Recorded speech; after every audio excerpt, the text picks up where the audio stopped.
Hello there, welcome to Target Radio Podcasts. Yes, we have a podcast for your ears. Every week here on the show, on our live shows that is, we try and get an interesting persons, artists, band members, music, poets, film playwrights. We even get, we'll try and get everyone. We'll try and get everyone that's interested in our genre of music that we portray here on Target Radio. So what we do is sit them down, we have a telephone interview, sometimes a live interview, and we discuss all things in their profession. So stay tuned here. This one is an absolute blast. You're going to love this, and I'll be back at the end to obviously, tell you what's coming up in the very near future. I am the Podfather. I will now tell you that this is Target Radio Podcasts. Don't forget to check us out on iTunes, and if you think we deserve it, don't forget to leave us a 5-star rating. That would be rather nice. Thank you very much indeed. So over to me. Sit tight and enjoy. This is Target Radio. 5 Sunday, 4 Sunday, 3 Sunday night, 2 in his Sunday best, 1 Sunday, go.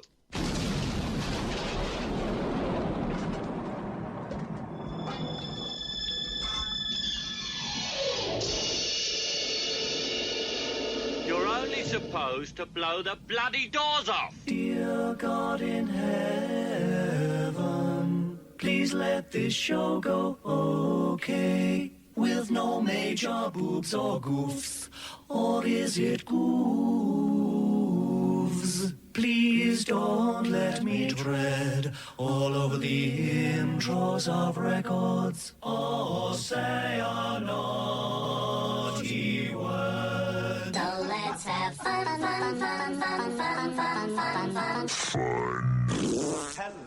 Hello, and welcome to the show. Hello,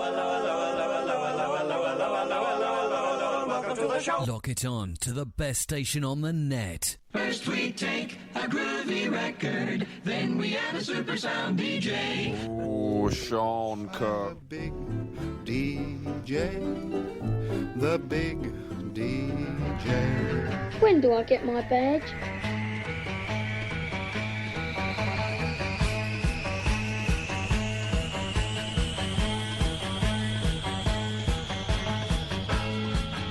And a very good evening. Happy New Year 2021. And I'd just like to say thank you very much indeed to Peter Slavid's Jazz Hour. Do you know it gets weirder by the day? It's great. Anyway, don't forget he's on every single Sunday, 6 o'clock through till 7, and then it's us. Well, actually me. But you know what I mean. Anyway, how was your Christmas during these, trying times? And of course, your 2021 started, of course, on January the 1st. And by January the 4th, it's back to the same old, another lockdown. Goodness me, will it ever end? Well, hopefully we've got not 1, not 2, but 3 vaccines now. So hopefully the coronavirus can go and do one. Anyway, on tonight's show, brand new for 2021, we've got none other than Mark McClaran. You remember him. Yeah, that guy from the Soniks. Yeah, he's going to be with us a little under half an hour's time. I'm sure we're going to be asking him all series of questions. His solo stuff and some stuff that he's done as well in between. And find out what's new on the agenda for Mark and, of course, the Soniks. Also on the show this evening, some really good music, if I say so myself, including a spread of some David Bowie. As you know, it's David Bowie's birthday. It would have been today. Sadly took away from us, 5 years ago? It doesn't seem possible. I think that's something to do with our age, though. The years seem to, flick through very quickly. So we got some fantastic music from the late great David Bowie. I never thought I'd say that in my lifetime, but there we go. It's The Who, though. We always start off with a bit of Who. And a live one, anyone? Okay, don't forget you can join in with the chat this evening with Mark McClaran. Head over to Facebook and find us there at Target Radio live page for presenters and listeners. And if you've got a question for Mark, or you just want to join in, more than welcome. And talking of Mark McClaran, it's something he teamed up with young CJs. I say young CJs, he's still younger than me. He's always going to be younger than me, even though he's getting older now. And I'm not sure what he's done with his hair. It's gone all curly. But here we go. Here's something they done last year. This is called Stompbox and a track called High Heeled Sneakers. Oh, fantastic. Something about you. Do you know, it's been so long since I've done this. It's been, since last year since I've played this. And it's been a whole year since, I say a whole year. It was 2020 last time I pressed the voice call. So here we go. And hopefully this is all going to work. Sounds good so far. We just need someone to say hello on the other end. Hello, hopefully mate. We've got hello. Is that Mark McClaran? Hi, Jon, how you doing? I'm all right. Hang on, mate. And trust me, they're all social distanced. You can't be too careful these days. Mind you, they sound very clear through their face masks, don't they? Oh my goodness me. A return visit then to Target Radio. We've got Mark McClaran with us, lead singer of the Soniks with a K, because yes, I got ridiculed for that because I used to spell it with a C, didn't I? Yep, there we go. It's a mistake, though. Well, yes, indeed, but we all know now and love it. It's Sonik with an S at the other end. There we go. So, Mark, how are you? And first and foremost, Happy New Year. New Year to you, yeah. It feels like a bit of normality. It was like, sort of in all this weirdness, you being back on the radio and, you know, we've got a tiny little bit of normality restored. Well, I wouldn't go that far. No one's ever called me normal before, but thank you very much indeed. I'll take that all day long. Thank you very much indeed. And how was your Christmas? I mean, obviously it was all rather different this year. Quiet. Yes, very quiet. You know, you couldn't really sort of go anywhere too much. No. You know, drink. I watched a lot of, you know, music documentaries and films. Yeah, all that stuff. Absolutely. I mean, obviously, I watched quite a bit over the sort of like the weeks over Christmas as well. You know, lots of sort of like how can I say not great TV, but obviously if you look for, you know, like you say, the sort of music documentaries that we all sort of know and love, there was some good stuff on there. Some of it I've seen before, some I had never seen before. So yeah, there was some good stuff, but nothing on the sort of normal terrestrial TVs as they usually are, you know. No, I mean, there was that. It was interesting to be doing the Bowie stuff tonight. You know, there's a Bowie documentary on a couple of nights back. Yeah, Friday night on one of the channels. Yeah, I mean, I think it was something for, you know, I can't mention obviously the first three letters.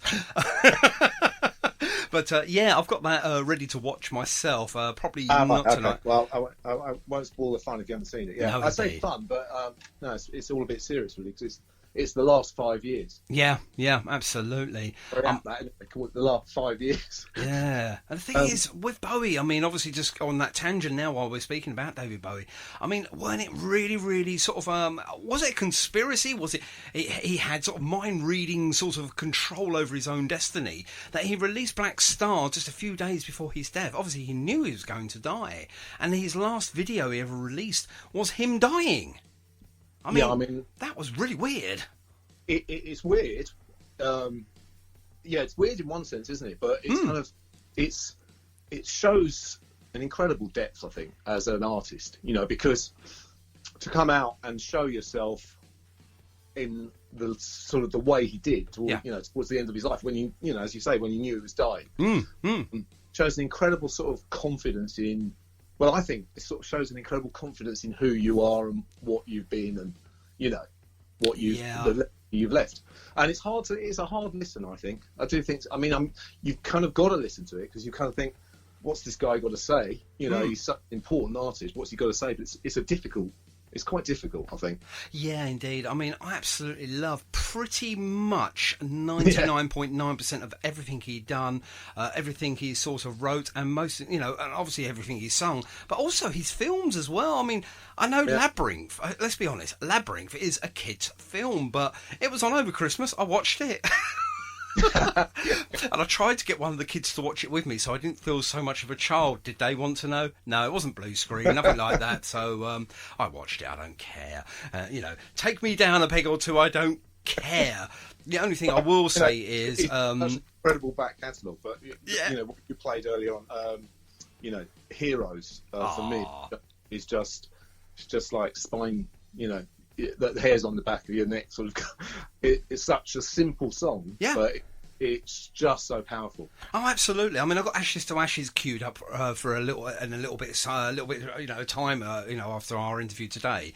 One of my particular favourites, obviously, the late great Steve Strange is in that, and I think Bowie actually showed us 20 years before even Apple was inventing stuff that he had an iPod. Or an iPad, I should say, not an iPod. An iPad. You know, what was that all about? But David Bowie was there 20 years prior to Apple releasing anything. Or even Apple before Apple was Apple. You know, so that's the sort of like the imaginary thought process that goes into David Bowie. And I think it's inspired a lot of musicians today as well. Yeah, definitely. I mean, to sort of go out there and just do what you want to do. And, you know, I mean, obviously in his case, it all works out. But it'd be very easy to think that somebody like David Bowie was suddenly a big star, but he wasn't. You know, if you sort of look into it and you kind of think, well, actually, he slogged away for quite a while before he ever got to, you know, being a big star. But he had that belief to just keep going and doing what he was going to do. Oh yeah, you've always got that classic story of, you know, Decca turning down the Beatles, haven't you? Something like more you know, it's that sort of thing, isn't it? Yeah. Just yeah, absolutely. And do it, you know? I mean, he came at the right time, I think. But like you say, it was a hard uphill battle for him, pretty much for the first sort of 10, 15 years. And then all of a sudden, boom, you know, he was there. He was sort of like, it was so far into the future. I mean, obviously, everyone was catch up with him, you know. A lot of people think, oh, I mean, what's he playing? What's he doing? What's all this about? It's only now, you know, you go back through his back catalogue, which I love. You know, I love musicians that you can go backwards as well as obviously looking forward. I mean, obviously, even with David Bowie now, we're still looking forward. You know, so, you know, but going back to sort of inspirations and stuff like that, was David Bowie one of your inspirations? Oh, yeah, definitely. I thought so. You know, it's very sort of much. Ziggy, I suppose, was kind of the first thing that I really kind of thought, wow, you know, that is something completely different. You know, nobody was really doing that sort of thing. You know, and kind of just the first few chords you hear and you think, fantastic. Yeah. You know? Oh, yeah. And like you say, it does bring that shiver down your spine when you hear some notes that he just literally, you know, just a few random notes put together, and you think, oh my God, you know, and you really do feel the music. You feel the power. Yeah, it's the way something's sort of presented, isn't it? And he's not been afraid to move on from, and you know, brings me sort of round to who's probably always comes up in our conversations, Mr. Weller. Why not? We might as well bring him in. You've got to know when to sort of move on and say, right, okay, I've finished with that format now. Yeah. Have that confidence when you say something like the Spiders from Mars. It would have been so easy to kind of think, hey, the cash is rolling in. This is really working. Yeah. Let's keep it going, you know. And you get some. It didn't know. It just sort of went, right, okay, that's done. Let's move forward. Yeah. It was always about moving forward with David Bowie. As with Paul Weller, I mean, it's all about change. It's all about experimental music and trying something new. And you don't look back, you know, and obviously the same with Paul Weller. He doesn't look back. I mean, obviously he'll play the odd one here and there, but he doesn't go backwards. He always looks forward, you know, and that's one thing I do like about any artist, you know, Bowie, of course, Paul Weller, and any other musicians that are out there. You know, they don't rely as heavily on their back catalogue. They're always reinventing themselves, so it's really good. Now, let's talk about you a little bit now, because obviously, you know, we could have spoke about David Bowie if he was around, and obviously Paul Weller, I think he's busy. Let's talk about you, though. I mean, obviously, you've been up to bits and pieces, obviously, I know, throughout the last year or so. I played a Stomp Box earlier with High Heel Sneakers. Absolutely fantastic take on that. And that was with Young CJs. We call him Young. I have no idea why. Yeah, I mean, we were, I think that was the last time I spoke to you, wasn't it? It was just into lockdown, I think, was it? Yeah. I think it was around March, April time. So yeah, it was.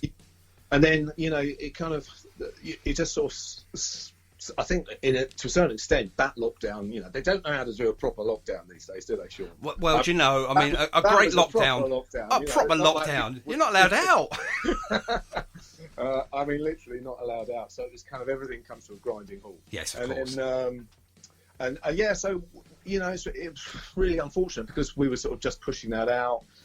We had I think we had about another 3 March of the Mods lined up. Yeah. At that point, at least, I'm trying to remember now. And then of course all of that sort of all went out the window. And then what do? You're sitting in, and I had probably like a lot of people, my little sort of journey with it was sort of I had a lot of enthusiasm for the first sort of month, 2 months. I'm kind of thinking, well, I'm stuck here now. What am I going to do? So I set up. I thought, it's good time to properly set up my home studio. I mean, that track you played earlier on, Something About You. I mean, that was all recorded at home about 4 or 5 years ago or whatever. But it wasn't really, to be honest. It's like I didn't really have the setup to properly do what I wanted to do. So I went about sort of setting up the studio, and I bought a drum kit, electronic drum kit, and it was great. I was playing drums every day. And Wow! And I got it's just great diversion from what you normally do. I was listening to sort of like let's listen to that halftime shuffle of Jeff Porcaro at the beginning of Toto's Toto Rosanna. As you do during a lockdown, totally different things. All that, and like, actually, this is really good, and the weather was quite good, wasn't it? So I was sort of sitting in the garden listening to sort of great YouTube videos dismantling, various albums and breaking them down into how they were made. Of course, yeah, absolutely. I forgot about the great weather we had as well, because obviously that really added to the sort of problematic things with lockdown, the first lockdown, that is, anyway. Yeah. Because we had fine weather and none of us could really go out. If it was, it's just a gentle bit of exercise, or also to go to the shops, pick up medicines and things like that. Like you said, I mean, the first lockdown was a proper lockdown, so we did have lots of time on our hands to sort of create, do stuff, listen to things, watch things and stuff like that. The last 2 lockdowns, including the one we're on now, is it really doesn't feel like a lockdown. I mean, I'm at work, I'm delivering still, I'm doing what I'm doing, and I'm on the road, and I look at people on the road, and I'm stuck in traffic jams. Yeah. What's that all about? You're supposed to be at home! You're supposed to be at home. For goodness sake, And I think to myself, right, is your journey really necessary? And they're going to McDonald's and things like that. Obviously, there are other fast foods out there, and they're getting coffees, from the drive-through coffee places and stuff like that. Is that really necessary? And I just can't really fathom out why, on one side of the coin they're saying, right, it's a complete lockdown, nobody's allowed out except for X, Y, and Z, and then people going out for a coffee or a fast food or something like that, and I just don't really get it at all. And obviously we've got these variants of this COVID now as well, and that's the brilliant part, isn't it? And I think you're right. I mean, that first one, it actually sort of focuses your mind a bit more, because if you really can't do anything, then you kind of think, well, I've got to do something. And because it was first time round, it was hadn't become sort of old hat like it is now. Yeah. Thinking, here's an opportunity. So I think I decorated a few rooms and put the studio together, and then I sort of started to did various online courses in mastering and bits and pieces like that. So it was good in that sense that it sort of did a lot of stuff that I probably been meaning to do but would never have got around to doing had there not been the lockdown, Of course, but then, yeah. Once we get around to now, we're all sick of it, aren't we? We just want to get back to normal. We do want to get back to some sort of normality. I mean, obviously, I'm missing live music, and obviously, from a musician's point of view, I bet you're really missing the actual idealistic side of things of actually performing live as well. Yeah, I mean, I know a lot of people did sort of, front room gig or whatever. Indeed, good, great. It's good, but I think everybody wants to get out there. Everybody's itching to get. The sad fact is that unfortunately, I don't know how many of the venues are going to be, well, one left to go back to. That's the other thing. I mean, obviously, they were dropping like flies way before COVID even was a thing, you know, because obviously of the lack of participation, money, all the other sort of like shenanigans that go on in running a sort of like a live music venue. Pubs were closing, you know, so many to the second, etc. And then COVID hit. I mean, are we going to come out of this, you know, with, of course, we're going to have scars, we're going to have this, we're going to have that. But like you say, are we going to have anything left to go to? Well, that's it, you know, and you know, their money, they'll be playing catch up, you know, so it's like sort of, you know, maybe gigs that used to pay for smaller bands, if you like, you know, gigs that used to pay reasonable money, you know, God knows what they're going to be paying now, you know, so it's almost like you're going to be playing for free virtually, I think. But a lot of people are, though, aren't they? A lot of people are just going out there to do that. I mean, obviously not at the moment, but just before COVID, you know, people were doing that just to get... So I suppose sort of like, you know, a following, a recognition, you know, things like that. So, you know. We did a lot of that in the Soniks. I mean, there's, you know, because you kind of think, well, you know, I know sort of people would maybe say sort of, well, you know, you should, you know, if I'm going to go out and play, I should be paid for it. Well, I don't think they're going to be being able to sort of stick to that rule quite so much. But we did, because, as a band, to try and get yourself off the ground, you've got to get yourself out there. So we were sort of, you know, pretty much playing anything that was going, just to sort of get out there and get going. And then, you know, we ended up with that gig, you know, that's in Brighton, the infamous Brighton gig, the last time that we actually were able to go down there and play, I think. And what a great gig that was. I mean, obviously, I've got the on the YouTube video, etc. That's on there anyway. I mean, obviously, there's a good half an hour of you guys, well, it's just busting up the place, really. It was such a good evening, and if you didn't come along, obviously, then shame on you, ladies and gentlemen, because it was such a fantastic evening. We had, you know, you guys wrecking the place. Honestly, you really were taking it to another level. People were up, people were dancing, people were really, really enjoying themselves. And, you know, 12 months removed, look at us. Nothing. Yeah. You know? And that's the thing, it's difficult for everybody, I think, to sort of think, well, how do we ever get, you know, how do we get back to that? And how, you know, do we ever get back to it? And also, you know, you've got to feel sorry for sort of, not so much, you know, you get maybe a festival like Glastonbury who's got, you know, huge amounts, you know, been going for so long that they can afford to sort of plan all this year's event. And if it doesn't, they'll still be all right. But you get the smaller venues, the smaller festivals and stuff. They have, you know, as you can imagine, of course, they've got to plan that stuff almost a year in advance, and they can't afford to throw a load of money at it only for it to then be cancelled. Absolutely. I was just going to quote something here. You know, obviously we're talking about music venues and this, that, and the other. I'm going to quote something from the late great David Bowie about music, and he's put on here: music is becoming like running water or electricity. The absolute transformation of everything we have thought about music will take place within 10 years. I'm going to tell you when he actually said this in a second. He told his fellow artists that you better get used to doing lots of touring to make their money, because future streaming services would dominate music. When do you think he mentioned that? Wow. That's very prophetic, isn't it? Well, now you tell me it's David Bowie, obviously it's going to be, he's thought of this a long time before. Are we talking about sometime in the 90s or something? Earlier than that, actually. It was on the set of Live Aid in 1985. Wow. How about that for foresight? I mean, that itself is so true today. And obviously we're talking about gigs and, you know, obviously not being able to do any live music sort of venues, etc., apart from sort of social distance ones. I mean, we're not even allowed to do that at the moment during this, you know, third lockdown. Have you done any touring in between the sort of like lockdown 2 and lockdown 3 before it started? Were you allowed to do anything on social distancing?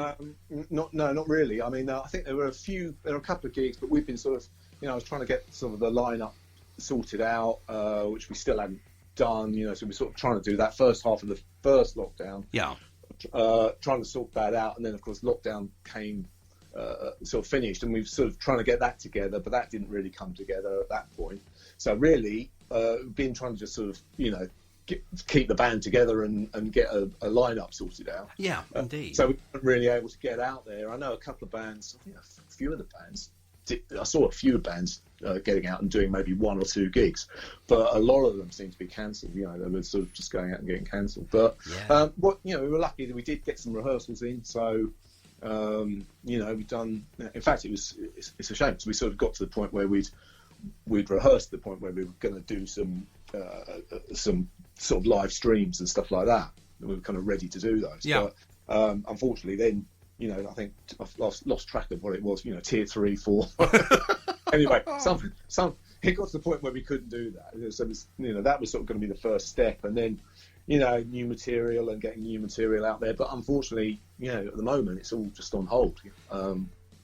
And I suppose the trick is to keep the momentum going. Between you can have your WhatsApp groups and keep everybody sort of ticking over, but it's hard to keep that enthusiasm, I suppose. And I reckon, I guess a lot of bands must feel like that, where it's kind of, well, how do you keep this ball rolling when there's nothing much we can really do? No, you're absolutely right, Mark. I mean, I'll be honest with you as well. I mean, if it wasn't for the social media platforms like Facebook, Twitter, and obviously Instagram and all these other things, and more importantly as well, to help bands obviously be together but in separate places, things like Skype and Zoom and those sorts of conference sort of sharing facilities as well that we can all access quite easily.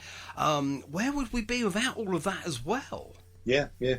I think that, well, it has its downsides, no doubt about it. But you'd have to say that the upsides outweigh it. It keeps bands going for a band like us, but a band of our sort of size. It's been a godsend to have that. Because what would you be doing? You'd just be playing in your local area, in your local pubs, and somebody. We've got guys we're in contact with in Brazil, or guys in Scotland, or whatever, and there's that network that just keeps going, and then of course all the mod groups that are on the Facebook and everything, they keep everybody connected. So I think it's just brilliant, really. Well, yeah, absolutely, yeah. I mean, they keep you going as well, because obviously they're in communication with you as a band, as a person. They're keeping you inspired and keep you pushing forward.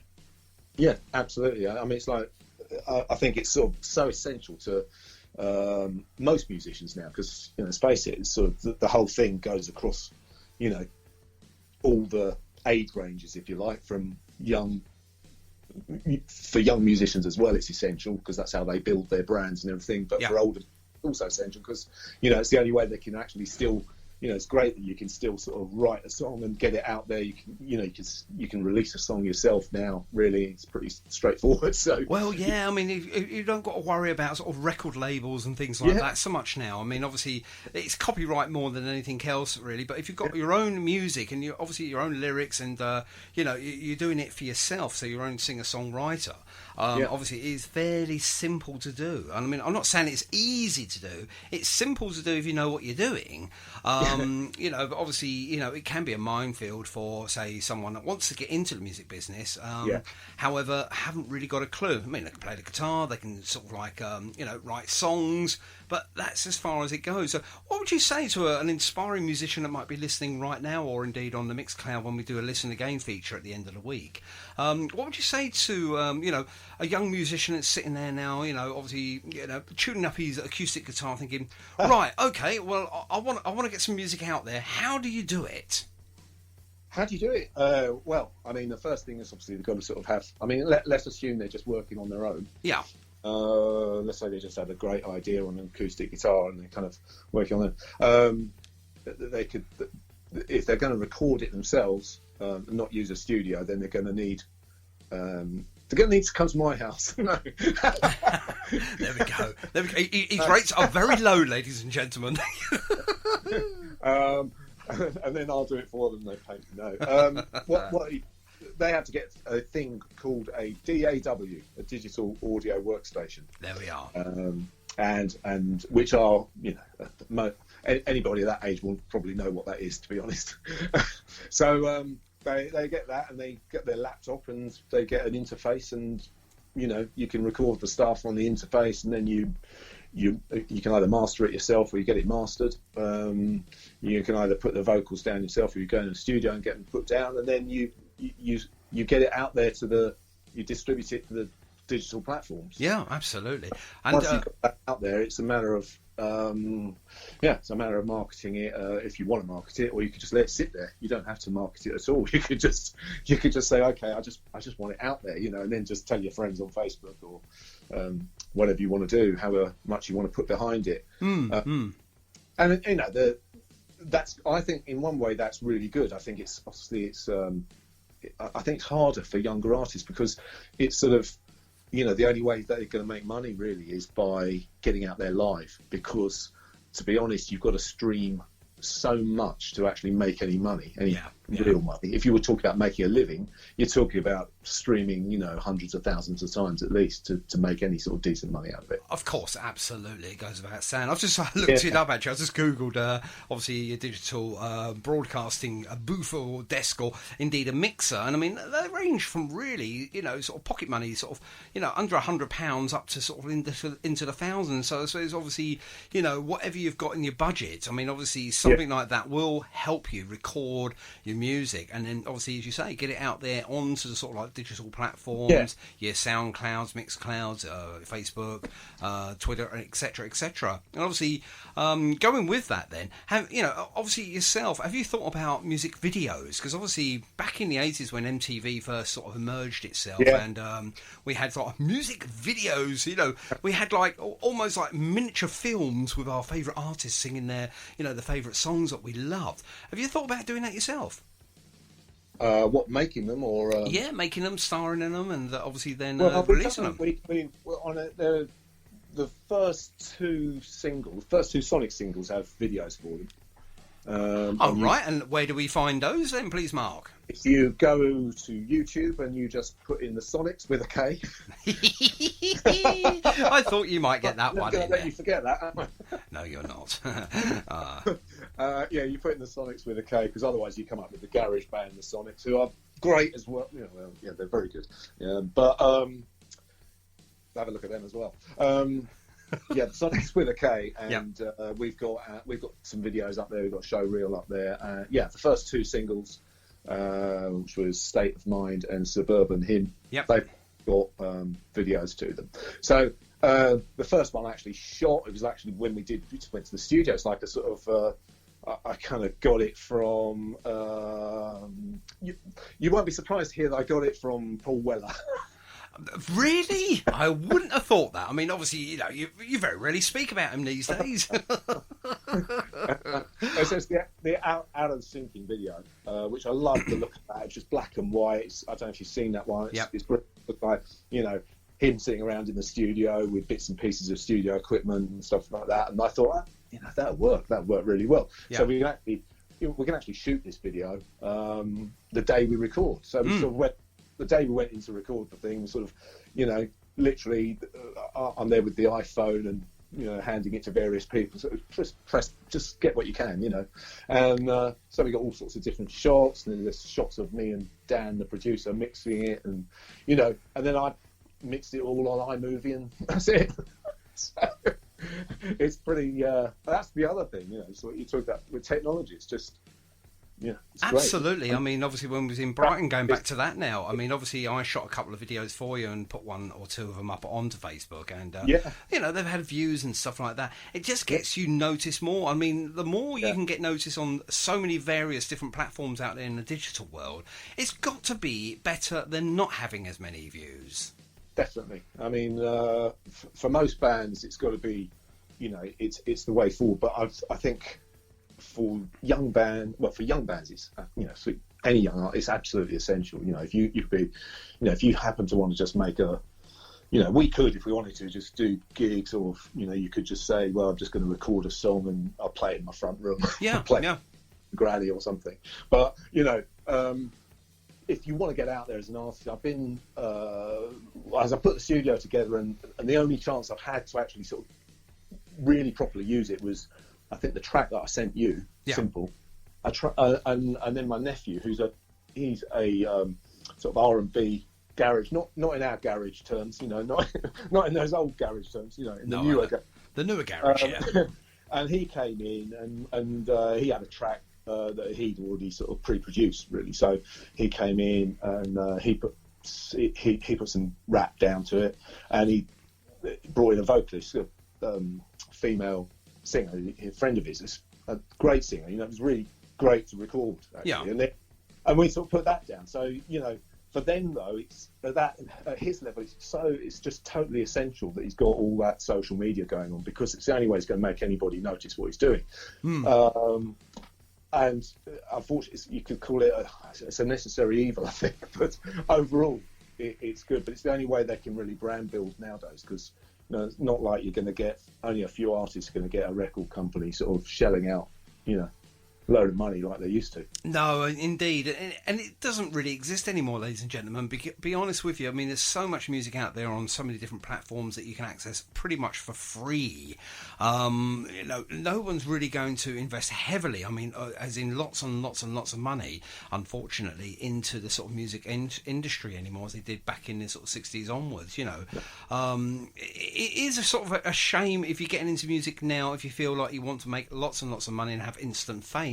It just doesn't happen. But for those that are into the music, now is the greatest time in the world to actually get your craft, hone your craft, get your music down, start practicing as relentless as you can in the back room, in your bedroom, in the garage, in the shed on the allotment if you're a drummer, so you don't annoy anybody else. All of those aspects. Now is the time to do that. Especially when we're in lockdown, we've got so much more time on our hands. Yeah, I think so, and also like have a belief in your ideas. So going back to the original question, which was like if you were a young artist and you kind of think, you can run past a whole load of people and say, is this good or isn't it good? What do you think of this? They might go, oh yeah, it's quite good, but you might run it past your best friend. They're going to say, oh, I don't think that's very good, because maybe there's a little bit green eye going on. So what you need to do, I think, is you have belief in what you think is good, and then if you think it's good and you run it past a few neutral people who go like, yeah, actually, out of all your songs, I think that's the one that's really hitting, and they go like, okay, and run with that. Just run with it and have belief in it. If you think, would I buy it? You've got to think yourself, haven't you? Would I buy it? Would I play my own song? And if the answer is, well, I think it's a bit daft, then I think you've got your answer, really, haven't you? Yeah. Yeah, and have the courage to chuck out a song that you don't think is any good. Yeah, indeed. Don't do it if you think it's not really going anywhere. Just say, look, okay, forget it. Or if you're writing a song and you kind of, you're writing a song on a Tuesday and nothing's happening, then just put the guitar down and come back 2 days later or something. Brilliant. That's brilliant advice, though. And I'm going to throw that over to you now as well. Obviously, you've put a song together. You've worded and put a simple tune or a melody to that tune. How do you sort of are you your own critic, or do you have to ask somebody else, or who do you ask? I'm my worst critic. I'm so hard on myself. I am. With the band, it's easier, because if you go in with a band and you go, look, I've got this idea, guys, what do you think of this? And they go like, well, it's absolutely yes. This is not good, mate. You probably know you need to bin it. But if it's something you're doing for yourself, you're doing your own, it could be something that you really like, but maybe isn't one of your best things, and that's fine, because I keep coming back to Paul Weller, don't I? But that's what he's always done. You look at that and you look at his catalogue, and he's done lots of stuff that maybe most people would agree is not his strongest. But he's just sort of thought, well, I like this song, and I'm gonna record it, and I'm gonna play it. That's it. Yeah, absolutely. Yeah, I mean, he's very much his own critic to a point as well, where. I mean, can I say it could be almost his own sort of undoing as well? I mean, he wasn't happy with certain aspects of a couple of his albums, and I think Wake Up the Nation, he actually went out on record, excuse the pun, and said he was never really happy with the final master of it, and they've remastered it now. So obviously he's been doing that during lockdown, So, it does go to show you, even if you're at the top of your game, and you criticise your own work, there you go. You have it there. Paul Weller does it himself. Yeah, I think that's right. I think it's a little bit more difficult. I guess you're solo. Going back to the question, you're saying like if somebody's sitting at home, they've got an idea, and you probably do need to run it past a few people. But don't be deterred. I think don't be deterred if you think it's good. If you really think, no, I just don't. I really think this is good. And to it again, you think, no, I really do think this is good, then don't be deterred by somebody that's just maybe it just doesn't happen to be something that they like. Here's a question for you now, okay? And you're not allowed to use the word Paul or Weller in this answer. That's difficult. Okay, this is going to be very difficult for you. Apart from Mr. Paul Weller, who else has really inspired you in the music, writing, playing, etc.? Who is your go-to apart from Mr. Weller? Well, I'd say obviously Steve Marriott comes into play. Oh yeah, no doubt about it. In terms of the style and everything, it's just sort of, I've done, well, all sorts of people. You can, Bowie, but Bowie's a very different thing because you kind of think Bowie's just, it's almost a different league. You can't really kind of, it's almost hard to sort of even sort of talk about it. You know what I mean? It's such a different league. He's so diverse in what he did. And you get to a certain point, you kind of think, well, unless you're an absolute genius, I think most people haven't got as many good songs in them as David Bowie had. No, indeed. You could be a great songwriter. I just don't think they've got as many songs as David Bowie had. No, absolutely not. And I certainly know I haven't. So, it's probably a bit more one-dimensional. So, yeah, more recently, definitely would be sort of, those sort of early, really a lot of the early 60s, the Beatles, obviously. Yeah. And you aspire, you listen to a track that people that are coming out with simple ideas that are good. That's what I like. And do you know something? You completely hit the nail on the head there. And I think it was yourself that told me with a lot of the Beatles tracks, they sort of like, she loves me. It was the opening line. It was straight in, simplicity. It was straight in. And look what happened to the Beatles in a very short space of time. They become world leaders. I mean, anyone that loves a bit of music, doesn't matter what music genre you're into, you've heard of the Beatles. And what were they together? 7 years, was it? Something like that. It's incredible. It really is. How slowly the music industry moves these days. When you think where it moved from 1960 to 1970, and then you look at the last 10 years, and it's barely crawled forward like a wounded tortois. You've got it. You've got it. Yeah, absolutely. I would go as far as a dead tortoise, to be fair, but. And I always say this now, and I will say this until my dying breath. Why do these artists all feature somebody else? Can't they do it on their own? There, think about it. I've got no problem collaboration, with two stars of, different genres sort of teaming up and doing something really epic. But you've always got so-and-so featuring so-and-so, featuring so-and-so and so-and-so. And I think, oh, come on, just do it yourself, for goodness sake. What's the matter with you? Kind of a little bit of a thing where, it becomes something that everybody's doing and everybody else is doing it. You've kind of got to do it yourself because that's the hip thing to do. So absolutely, I've never heard of the Beatles featuring the Rolling Stones on any of their album tracks or anything. It just wouldn't have happened back then. And it's only just recently they've been starting to do that. Like you say, in the last sort of 10, 15 years or so, artists now, are featuring somebody else from a different genre, or maybe the same genre of music, but they're all sort of like featuring each other. And I think, for goodness sake, what is wrong with the world today? What is wrong with music today? It's too digital, it's too this, it's too that, and give me a guitar, give me a drummer, give me a singer, give me a bass player, and away you go. 3 or 4 people that make good music with original lyrics. It's not, I'm not going to say it's not that difficult, it probably is, but for us, I think that's what we strive, that's certainly the niche we fall into. I remember somebody was that, I think I mentioned to somebody, said, what do you do on lockdown? So I set up my home studio sort of thing. And they're like, oh, well, you won't need to go to the studio again. So, yeah, I will. Because, there's no way I can get the performance coming out at home that I could get, you're going to hate me now because I've got to mention Paul Weller. No, you can mention him as much as you like now. But one of the documentaries that I watched was As Is Now on YouTube, And, I love that documentary because it kind of, really just shows you where they just sort of said, hang on a second, we've made a couple of albums that really didn't kind of, maybe hit the spot or something. Let's just go into Black Barn and, we'll sit around and we'll play all day and we'll see what comes out. And, that stuff, come on, let's go, and floorboards up. Suddenly, I remember sort of watching the TV and Weller coming on and playing floorboards, I thought he's back. Thank God. Absolutely, yeah. No, I've seen that myself, and that is a good documentary, ladies and gentlemen, to watch as well. Especially if you've got some time on your hands, which you should have some time on your hands, because you shouldn't be going to work unless you absolutely need to. No, I'm not going to quote the whole shebang there, but lockdown means lockdown. Stay at home for goodness sake, and keep washing your hands.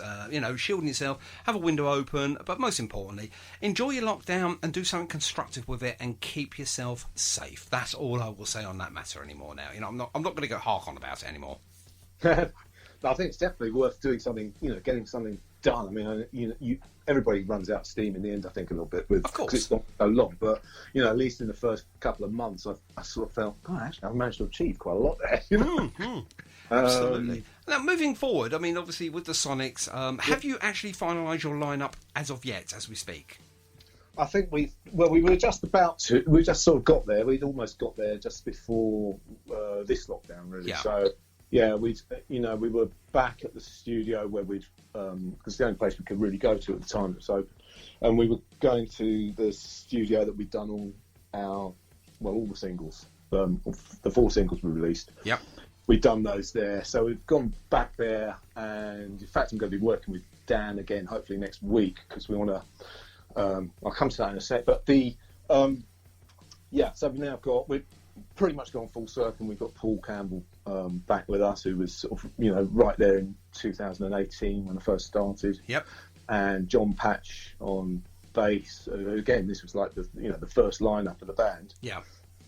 And then in between, I've been working with other guys. So, hopefully we're in a pretty strong position where, if things come. Well, hopefully things come back on stream. We're in a position where we've got a good, solid backbone lineup now.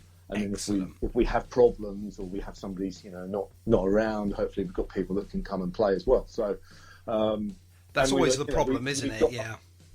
We got to the point where we've sort of we were really happy with how tight we'd got to, because I think we really sort of focused on it, and we were sort of about to start doing some stuff, we've got all the stuff's written, really. We've got, there's just stuff waiting to be recorded.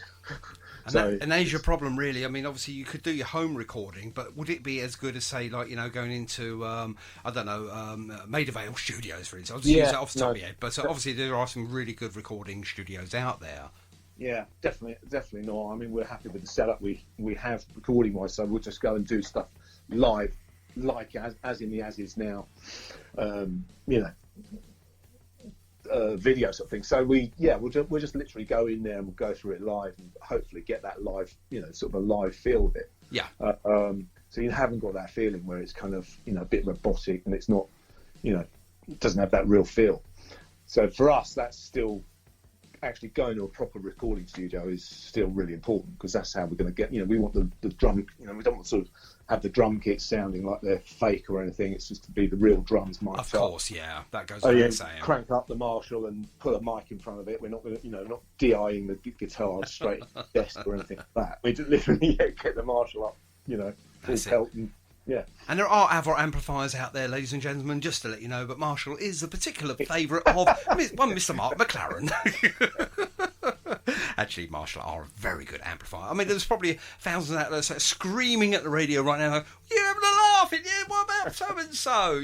But obviously everyone to their own, Marshall is your amp of choice, isn't it? Other amps are available. They are, yes, indeed. So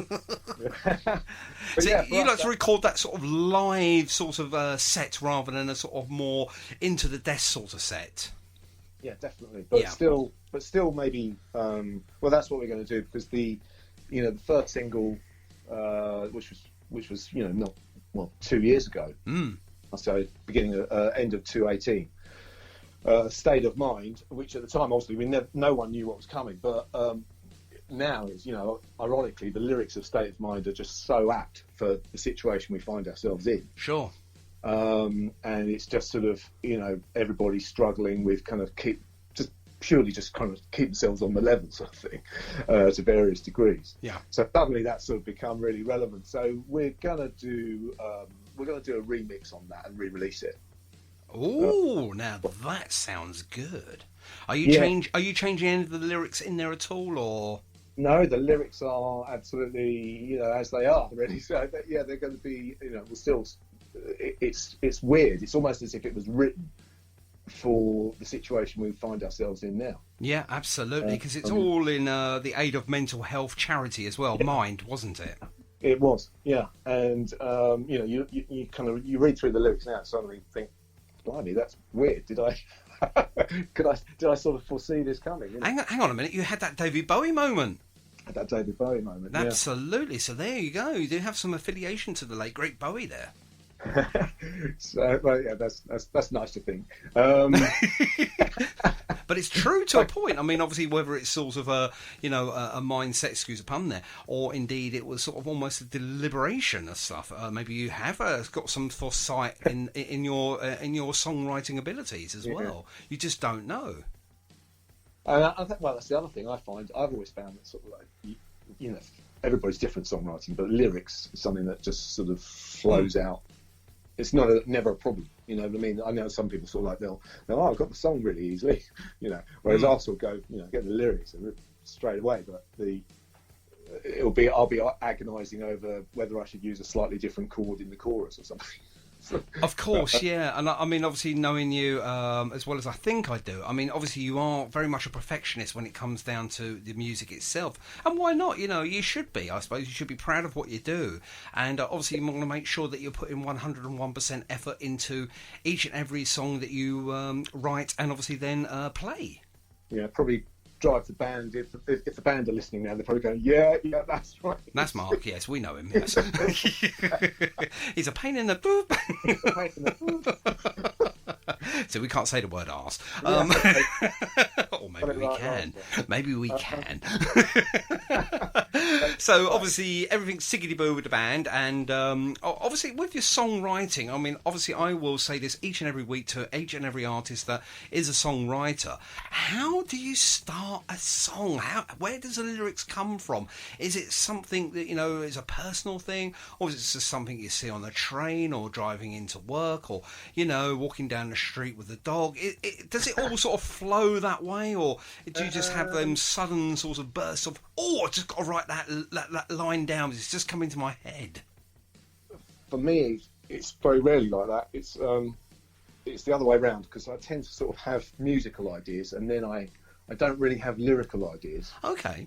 I used to do quite a lot of work with a guy called Chris Simon. He lives in Australia now. Right. And he was completely opposite. And so it was almost like this sort of, when we were working together. Yeah. He'd sort of like have this lyrical idea. So he'd go like, I've got this idea, and it goes like this. And then he'd have sort of some kind of idea of how the music would go underneath it. And then sort of like, so can you sort of make a song, get a beat together, make a song, whatever. For me, it's the other way around. So I'll just get, I'll be sitting at the piano, or I'll be sitting at more recently at the piano more, but, or on guitar, and I'll get an idea, and then I'll go from there. So I just get one idea, and then it could be the chorus, it could be a verse, it could be anything, and then I'll just build it from there. Yes. Once I've got a rough idea of how the music's going to go, I'll then work on the music until I've kind of got pretty much the whole track together in its basic form. Yeah. Then I'll write the lyrics. Oh, right, okay then. So music for you first then, all the time. That's the way all the time. Yeah. Now that's really interesting, because a lot of bands, or should I say songwriters, are sort of like, they'll have a line or two vocally, obviously they put the words down on paper, or, in their iPhones, tablets, whatever they do it with, and then they sort of tinkle with a tune, and then they sort of like go backwards and forwards like that. But for you, it's is it mostly sort of like the song first, musically, and then the lyrics then? Yeah, definitely. Wow. Song first, really. I might have an idea that's like a top line, if you like, but and I'll sing some stupid words to go with it. That's the other great thing with technology, isn't it? You can record something into your phone. Yes. I've got this idea for a song, and then you listen to it back and think, blimey, what was I on? Was I drunk? Was I drunk? And then listen to it back. But it might, it sounds absolutely dreadful. You've probably done that at 11 o'clock at night or something. But even if you've got the hint of an idea, then normally it will the words, whatever words I sang to it, will never be the words that I end up with. So I'll then go and build the song, and then come back and then just do, and then sort of it would be the music. To me, I think that's where sort of, you get something like Bowie, very different, really. I think to Bowie's just an all-round. It's hard to sort of, categorise him, because he was kind of all-round. So he'd have lyrical ideas, musical ideas, the whole thing. Whereas Absolutely, yeah. I think, for certain musicians, and the two people we were talking like, something like Marriott, it's the music. The music it's almost like speaking for itself. And I happen to think that Weller's a very good lyricist. Actually, I think he's better than he probably thinks he is. But it's all about the music. Absolutely, yeah. Feel on stage. So it doesn't have to. A lot of the stuff that we play from the early '60s days, if you like. It's not. You can't really say that the lyrics are kind of, deep, meaningful. But the feeling you get when you're playing that song at full pelt, Absolutely. I mean, She Loves You. Yeah. I mean, it's simply going back to sort of like the Beatles, the simple songs back in the days of the Beatles, the early starts anyway of the Beatles. Yeah. It was just simplicity. It was like 3-4 catchy words together, and boom, there you go, got instant hit on your hands, because everyone loved something from the Beatles. I mean, you wouldn't be here today if it wasn't for the Fab Four, really. To be honest with you, with the lyrics itself, I think. The simpler the lyric, the more the music shines. And sometimes people will say, well, I really want some real sort of deep, meaningful lyrics, and the music comes second place. So each to their own, really. And, it works on both sort of levels, I suppose. Yeah. And that's not wrong. It's not wrong, no, not at all. Wrong. And occasionally you'll get, somebody, exactly, with the Beatles, let's take Imagine, you've got that kind of level that John Lennon was at. They can combine the two. So not only have you got a song that sounds great, and it's the music's simple. The music on its own would move you. Of course. But you've also got fantastic lyrics to go with it. So. Oh yeah, absolutely. They were blessed with both sort of sides of things. Yeah, absolutely. I mean, obviously Lennon and McCartney together were, a writing force to be sort of. Well, no one could really, really be in that sort of like level of songwriting back then. No, exactly. But sometimes with certainly sort of rock, if you like, for want of a better word, rock genre songs. Yeah. Often even necessarily, as you say, you don't even want the lyrics to be that deep. It's kind of that's what you want something to be fairly straightforward. Because that's what you want to get across. So they don't all have to be like that. But yeah, I think somebody like Bowie and certainly sort of Lennon, they're kind of in a different class, really. Oh, absolutely, definitely, and that's why obviously they're both obviously sadly missed, and will be always missed as far as I'm concerned. If I draw another breath, I mean, obviously I'll always sort of revert back to a bit of Bowie, a bit of John Lennon, the Beatles, etc. All the good sort of musicians are up there now, looking down on us, thinking, look what we're doing up here. You can't actually until you obviously join us one day, but they're having great time up there, because obviously I don't think there's any COVID up there, so they're all playing to their heart's content and enjoying it, I suppose. But we'll never know, and nobody will ever know, I suppose, unless you have really good insight. Absolutely. So moving forward then, I mean, obviously this is going to be quite a tricky question, but we don't know the state of play obviously with the COVID situation at the moment, obviously with live shows sort of all sorts of teetering at the moment. Is it going to go on? Will lockdown actually ever end? Will we actually see the light of day? But if you, and it's I suppose a hypothetical question more than anything else, firstly for you, who is it that you would love to go and see play live? Now, there could be a signed band, someone we're very well known, or indeed one of these unsigned heroes that are out there as well. Who is it you really want to go and see play live that you've never seen before? They could be alive or dead, you're talking about? No. They've got to be alive. Because they've got to be alive. Right. There's the answers in the question there. A live musician. A live musician. Or a band. Yeah. I don't know. I mean, I haven't... there's a lot of bands that I haven't seen, really, I suppose, that I probably should have seen. But yeah, let me think. A live band that I'd like to see... that's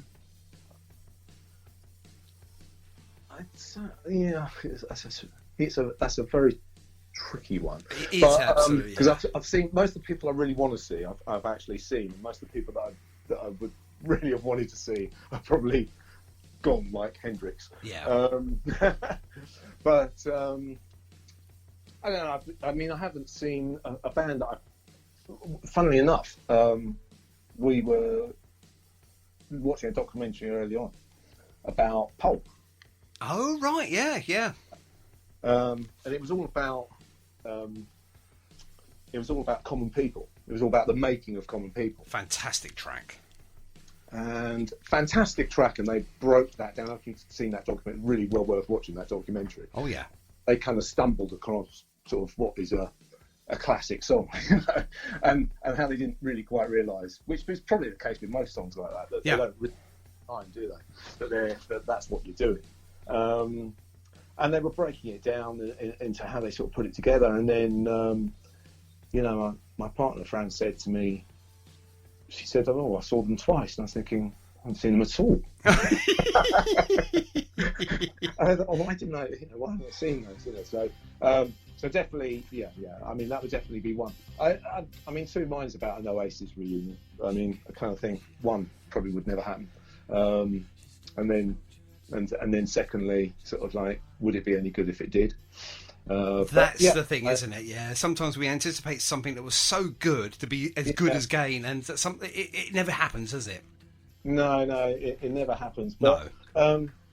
But yeah, I mean, I think I'm probably a bit more demanding into sort of who I would want to go and see now than I maybe would have been at one point. Absolutely. Because I want it to actually sort of have some oomph.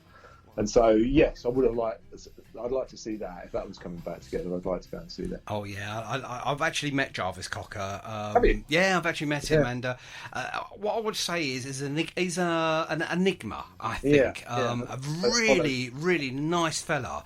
And we was actually going to do some filming together, actually, myself and Jarvis, in regards to the Millennium. That's how far back it went. I think this was the end of 1998 when I met him, and he was going to do some filming for Channel 5, but I don't think he actually ever got the funding for it, so it never sort of took off. But what he wanted to do was some the play on the Millennium Bug.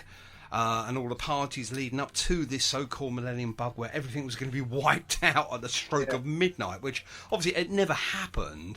But I think his take on it was, up yours or two fingers to your Millennium Bug or something like that. And I think because obviously of the nature of the filming he wanted to do, I don't think you could actually get it, financed. So it just sort of never happened, unfortunately. But he's a really fascinating, interesting person to talk to and everything, but I sort of put him off a bit when I said, well, if you want me to DJ, I've got no problems at all, and would you like me to play any of your tracks? And he went, no, definitely not.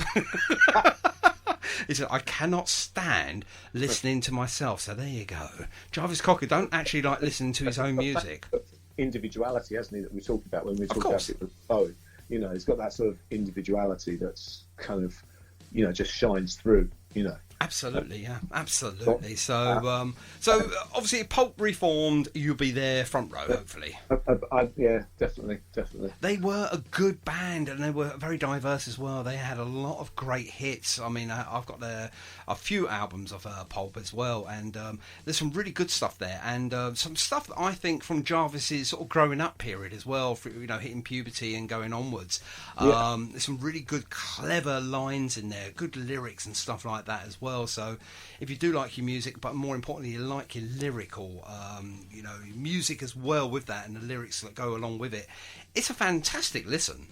Yeah definitely.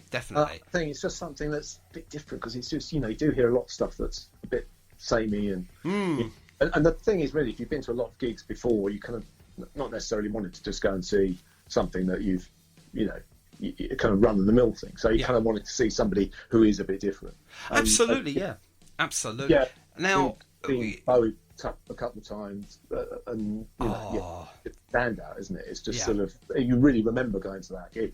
Yeah. Of course you do, yeah. I mean, obviously, he put a good show on, let's be honest with you. And, he's very flamboyant. He's done lots of different stuff, of weird and wacky things. And, I've seen lots of his concerts on TV. Never the same, obviously, seeing him live, of course. But, I never got a chance to see Bowie live. I wish I had. One of my world's worst sorts of decision makes, really. I was going to, I actually had a ticket for Live Aid, and I never went. Ah, you never went? I never went. Gutted, absolutely gutted. I got a ticket and I never went. I was very young at the time. I'm not going to obviously mention my age, but I was very young and I wasn't allowed to go. But I had a ticket. I bought a ticket. Come on! But I never went, and I'm gutted. And I probably to my dying days, I will always regret that decision of not just sneaking out and going out just for a few hours. It's one of those things that I always think, if you get offered that, yeah. You've always got to take it. I remember one, this was probably, I think, I can't remember trying to remember what year it was, but you probably saw about sort of early 90s, and I was offered a ticket to go and see Sinatra, and I didn't go. Oh my goodness me! I'm thinking afterwards, I thought, you idiot! Why did you not go to that? I mean, okay, he could, he wasn't singing quite as well as he used to, but Sinatra, come on, you're gonna. Well, yeah, you're kicking yourself now for the rest of your life doing that, Yeah. I'm not saying we should live in. I saw Prince, and some you kind of think you're going to be able to see these people forever, and of course, not. Well, that's it. It just sort of like shows you they're not immortal. They are human beings. We look at them sometimes as rock gods or gods of pop and whatever, but they are just ordinary people that happen to have a really good set of pipes on them when they sing, or a brilliant musician playing a guitar, or the drums or something like that. But at the end of the day, strip all of that away from them, they're just human beings, ladies and gentlemen. So if you do have a chance, once lockdown is lifted and live music comes back, please go and see as many bands as you can, and obviously support your local artists as well, your unsigned bands, because they need your support. They need an audience, and trust me when I say this, and I will speak on your behalf here, Mark. When you're playing live, the more people, the better it is for you guys, isn't it? Oh, yeah, definitely. Absolutely. I saw you, obviously in Brighton when you were playing, and you really, really delivered to the crowd out there. I mean, it's open air, we're on the street as such. When we say it was on the street, it wasn't. It just didn't come off the street, obviously. It was really well organised. If I say so myself. But the people, absolutely. I don't think you finished the first chord when people were up, and they were moving. They were really up for it, and like I said, you had them dancing for the whole of your set, and that was absolutely a fantastic evening. And it's one of the best live gigs I've been to in such a long while. It really was good, and I know partially, I got people there, but the main point is that you kept them there, and most importantly, they really enjoyed it so much, and they kept saying, "Come on, one more." That was it. Yeah, it was sort of like the sort of thing that you didn't want to finish. Yeah, it was. I think at the end of the day, if we had no permits and licensing laws and all of that, I think you could have played through to the small hours of the morning. And I think they wouldn't have gone home. Put it this way. No. So if you were there that night, it was great, and it'd be great to get back to that. I think everybody, all the bands, all the bands that I know of, they're all missing it. They all want to get back. Yeah, absolutely. And it's just such a shame. I feel, you really do feel sorry for the venues and the, rehearsal studios and everybody. They've taken such a hit, really. Oh, absolutely. I mean, the amount of people that have said to me, like, they just cannot. They're itching to get back into live music. And to be honest with you, I love going to live music. I'm not as frantic as some people that have to go out every single weekend. But you know something? Because it's been took away from me, I'm thinking to myself, oh my God, I could have gone out this weekend. I am quite a busy man, but I would love to have gone out and seen so-and-so play with this, and, go out to this club and go and see so-and-so. It just has not happened at all in the last 12 months or so. And I am just itching to get back and watch a few good bands this year coming. I'm hoping that, with March of the Mods just around the corner now, that those venues will be able to accommodate somehow some sort of, live music, whether it will be social distance or what. It's something better than nothing, and I will take something rather than nothing every day of the week. So, have you got anything lined up yourself? A maybe, or something that might come along if, obviously, the situation has changed? We've got some what was meant to be March of the Mods, which I think is kind of now becoming June of the Mods or July of the Mods. Getting pushed back all the time. It is, yeah.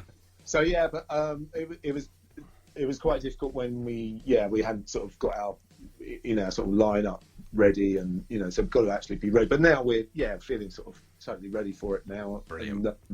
And, so we'll sort of get going, get into gear, and then just hope that it all sort of starts to come back on stream. But fantastic. Yeah, we're ready to go. We've got want to get some more songs out there, get some more songs recorded, and get them released as well. And then follow that up with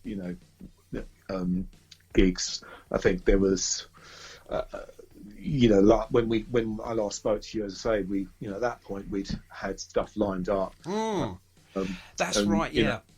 You got these venues like, we were going to go to near Glasgow, Paisley, and they'd sort of opened up a new venue there, and the guy just looks fantastic. It's like a converted church. Looked brilliant.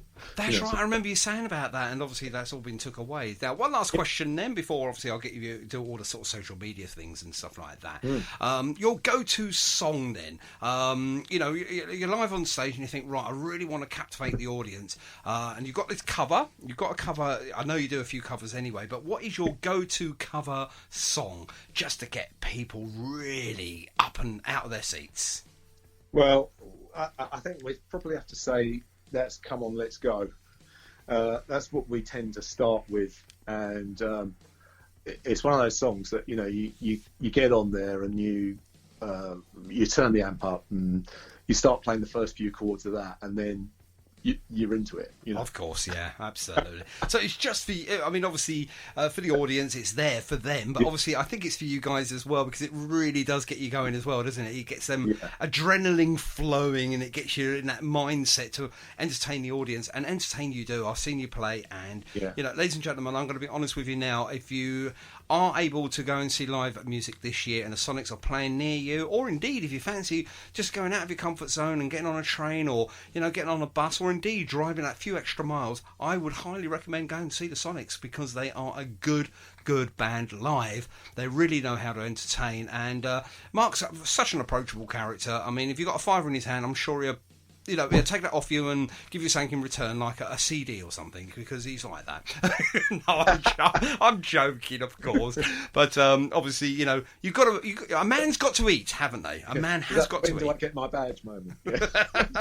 Oh, you've noticed that. Nobody's actually commented too much on that at the moment, but there are new badges on its way with a new logo. But we're holding fire at the moment.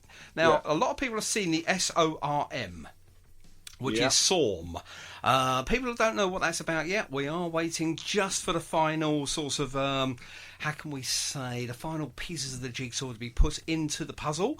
All of that will be available hopefully by the end of this month, but Target Radio has changed.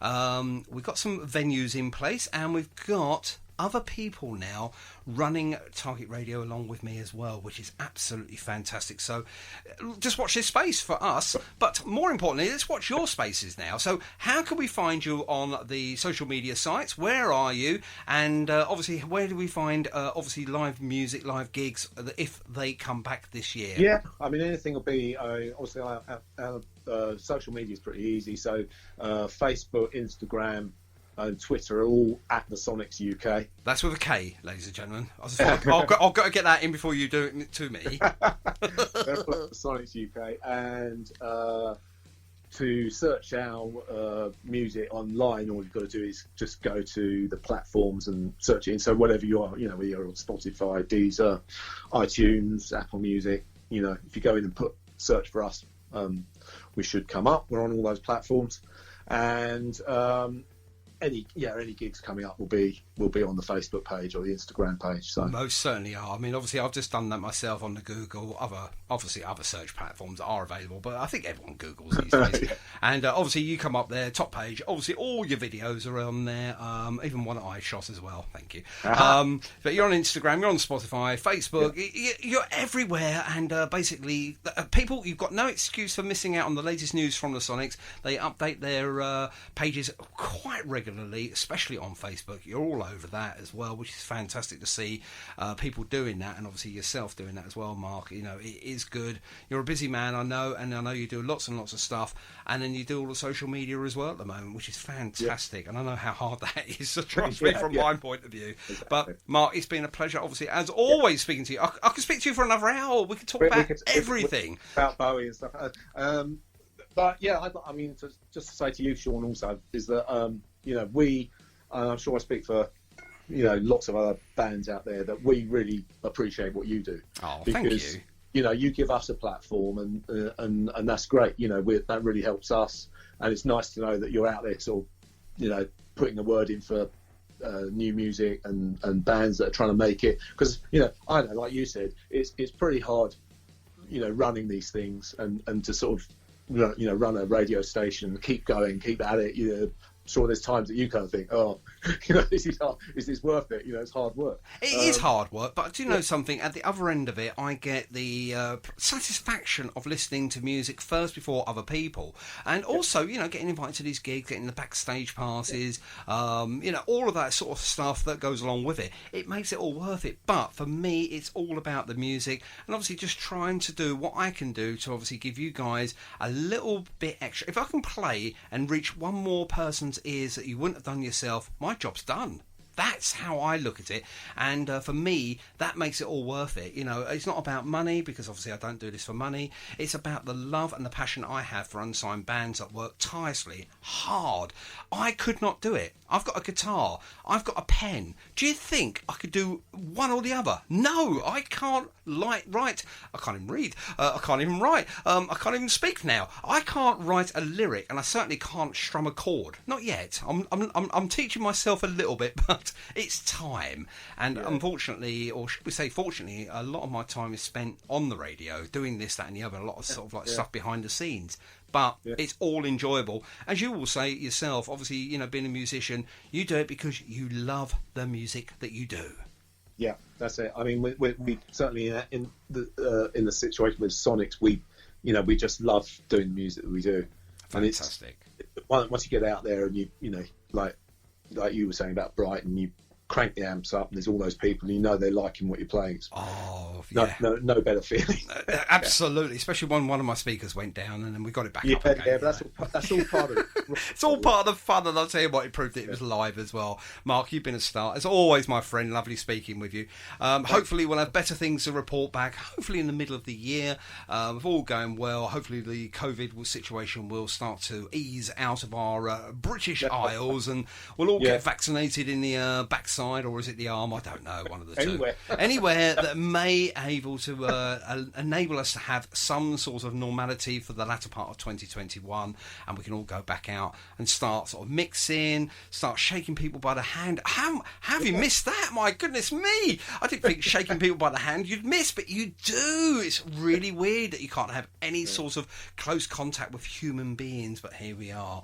At the moment we can't do that, but hopefully at the latter part of this year we'll be able to do things again, and indeed go and watch people like yourself who work so hard in producing some really good quality music, to actually watch you guys do what you do and enjoy doing what you do as well. Mark, you are a star. Let me just get the guys back in. The social distance crew are coming back in now for one of these for you, Mark, because you are a star as far as I'm concerned. Here they are. Hang on. Go, get back a bit. I'm sure that was under 2 meters there. There we go, my friend. All for you. Thank you very much indeed, Mark McClaran. Great stuff, and we'll see you soon, my friend. Take care. Sure. See you soon. Thank you. There he is, Mark McClaran from the Soniks there. What a fantastic, fantastic guy. And I'll tell you what, he's such a friendly chap. If you do get to see him play live anytime this year, go up and say hello to him, because I'll tell you what, apart from obviously when he's singing, can't do that when he's singing. And we're back, yes. And what did you think of that for an interview? Wasn't it great? We found out so much. Anyway, thank you very much indeed for joining us for the Target Radio podcast. I am your pod father. That is me, Cookie. Don't forget to rate us on iTunes if you can, please. If you think we deserve it, 5 stars, please. It does help with the future of Target Radio. Check out all of our great shows here on Target Radio. And as I say, please, please, please support local artists and the unsigned band. Until next time, thank you very much indeed. Take care, and we'll see you soon. Bye-bye.